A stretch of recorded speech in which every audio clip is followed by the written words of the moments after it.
শিক্ষার্থী বন্ধুরা, এখন আমরা ইন্টিগ্রেশন কনস্ট্যান্ট বা যোগজীকরণ ধ্রুবক নিয়ে আলোচনা করব। এখন দেখো, আমরা ইন্টিগ্রেশনের মূল মন্ত্র কি জানি?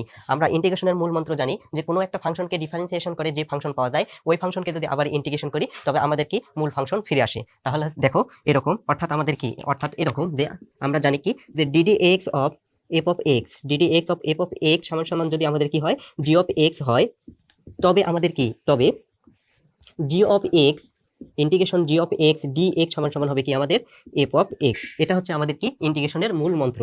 এখন দেখো এরকমই যদি হয় তাহলে আমি কয়েকটা ফাংশনের এখন ডিফারেন্সিয়েশন নির্ণয় করব, তোমরা একটু লক্ষ্য করবা। দেখো আমি যদি বলি এরকম যে ddx of x square plus 7, দেখো ddx of x square plus 7, তাহলে দেখো x স্কয়ার প্লাস 7 এর ডিফারেন্সিয়েশন কি? x স্কয়ার প্লাস 7 এর ডিফারেন্সিয়েশন হচ্ছে কি? x স্কয়ারের ডিফারেন্সিয়েশন হচ্ছে 2x প্লাস 7 এর ডিফারেন্সিয়েশন 0, তার মানে আমরা পাচ্ছি 2x। তার মানে কি, দেখো x স্কয়ার প্লাস 7 কে ডিফারেন্সিয়েশন করলে আমরা 2x ফাংশন পাচ্ছি। তার মানে 2x কে আমরা যদি ইন্টিগ্রেশন করি তাহলে আমাদের কি আসবে? x স্কয়ার প্লাস 7 ফিরে আসবে। আবার দেখো এরকম যদি আমি আরো কয়েকটা আমি তোমাদেরকে উদাহরণ দেই, দেখো যদি এরকম হয় যে ddx of x square plus 5 নিলাম, এবার x স্কয়ার প্লাস কি নিলাম? 5 নিলাম। একে যদি তুমি ডিফারেন্সিয়েশন করো, x স্কয়ার প্লাস 5 কে যদি তুমি ডিফারেন্সিয়েশন করো তাহলে কি পাবা? 2x প্লাস 0 পাবা। তার মানে এখানে আমরা পাচ্ছি 2x। আবার দেখো যদি আমাদের এরকম হয় যে ddx of x square plus 9, একে যদি তুমি ডিফারেন্সিয়েশন করো, x স্কয়ারের ডিফারেন্সিয়েশন হচ্ছে 2x আর 9 এর ডিফারেন্সিয়েশন হচ্ছে কি 0, তার মানে এখান থেকে তুমি পাচ্ছ কি 2x। তাহলে দেখো আমাদের ইন্টিগ্রেশনের মূল মন্ত্র অনুযায়ী যে ফাংশনকে, কোনো ফাংশনকে ডিফারেন্সিয়েশন করে অপর ফাংশন পাওয়া গেলে ওই ফাংশনকে ইন্টিগ্রেশন করলে আবার আমাদের কি মূল ফাংশন ফিরে আসবে। এটা হচ্ছে আমাদের কি ইন্টিগ্রেশনের মূল মন্ত্র। তাহলে দেখো এখানে 2x কে যদি আমরা ইন্টিগ্রেশন করি তাহলে আমাদের x স্কয়ার প্লাস 7 ফিরে আসবে। আবার এখানে যদি আমরা কি 2x কে ইন্টিগ্রেশন করি তাহলে x স্কয়ার প্লাস 5 ফিরে আসবে।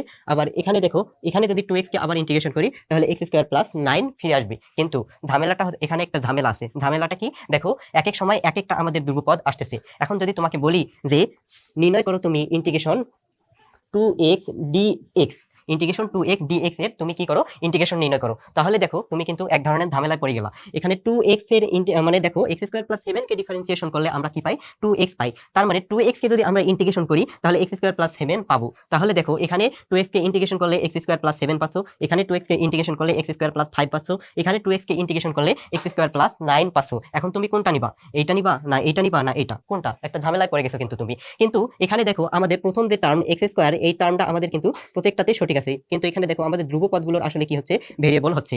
এই যে আমাদের ধ্রুবপদগুলোর ভেরিয়েবল হচ্ছে, এই ধ্রুবপদগুলোর ভেরিয়েবলগুলো এই হচ্ছে মানে এক এক সময় 2x এর এক এক সময় এক এক জায়গায় এক একটা আমাদেরকে এক একটা ধ্রুবপদ আসতেছে। তাই আমরা আমাদের এই সমস্যাটা সমাধানের জন্য আমরা আসলে ধ্রুব চিহ্ন অ্যাড করি। তার মানে দেখো যদি তুমি এখানে আমাদের কি আছে ইন্টিগ্রেশন 2x dx সমান সমান তুমি যদি লেখো x স্কয়ার প্লাস c, তাহলে দেখো তোমার সকল সমস্যার সমাধান হলো। এখানে c হচ্ছে কি ধ্রুব সংখ্যা, যার বিভিন্ন মানে যার বিভিন্ন ক্ষেত্রে বিভিন্ন রকম মান হয়। দেখো x স্কয়ার প্লাস c, দেখো এখানে আমাদের 2x কে যদি ইন্টিগ্রেশন করো x স্কয়ার প্লাস 7 পাচ্ছো, তার মানে এখানে আমাদের ধ্রুবপদের মান হচ্ছে 7। আবার এখানে 2x কে যদি ইন্টিগ্রেশন করো x স্কয়ার প্লাস 5 পাচ্ছো, তার মানে এখানে আমাদের ধ্রুবপদের মান হচ্ছে কি, ধ্রুবপদের মান হচ্ছে 5, c এর মান হচ্ছে 5। আবার দেখো এখানে যদি তুমি 2x কে ইন্টিগ্রেশন করো তাহলে x স্কয়ার c পাবা, এখানে আমাদের c এর মান হচ্ছে কি 9। অর্থাৎ আমাদের এই যে এক এক সময় এক একটা যে আমাদের ধ্রুবপদ আসতেছে, এই সমস্যাটা আমাদের সমাধান করার জন্যই আসলে আমাদের কোনো ফাংশনকে আমাদের ইন্টিগ্রেশন করার পর সাথে একটা কি চিহ্ন ব্যবহার করা হয়? ধ্রুব চিহ্ন যুক্ত করা হয়। এই ধ্রুব চিহ্ন যুক্ত করার মাধ্যমে আমাদের আসলে কি ইন্টিগ্রেশনটা